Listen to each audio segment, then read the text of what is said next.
ఏలూరు జిల్లా మిర్జాపురంలో ఉద్రిక్తత నెలకొంది. శ్రీనివాసరావు అనే వ్యక్తి పురుగుల మందు తాగి ఆత్మహత్యకు యత్నించాడు. అయితే శ్రీనివాసరావు కుమార్తెను గత కొంతకాలంగా సురేష్ అనే వ్యక్తి వేధిస్తున్నాడు. ఈ క్రమంలోనే ఆమె భర్తకు వారు కలిసి ఉన్న పాత ఫోటోలను పంపాడు. దీంతో వివాహితను 2 పిల్లలను భర్త పుట్టింట్లో వదిలేశాడు. వివాహిత కుటుంబ సభ్యులు సురేష్ను స్తంభానికి కట్టి దేవశుద్ధి చేశారు. మళ్ళీ కేసు పెట్టి జైలు చుట్టూ తిప్పెత్తున్నాడు.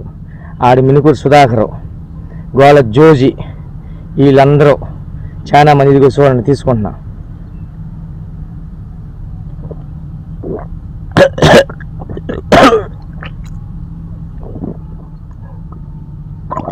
నేను చచ్చిపోయినా జరగాలి.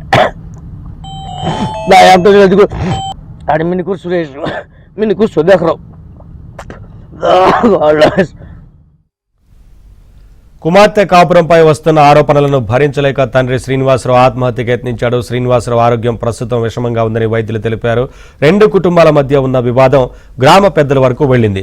అయితే ఇందులో కొందరు రాజకీయ నేతలు ఉండటంతో విషయం పొలిటికల్ టర్న్ తీసుకుంది.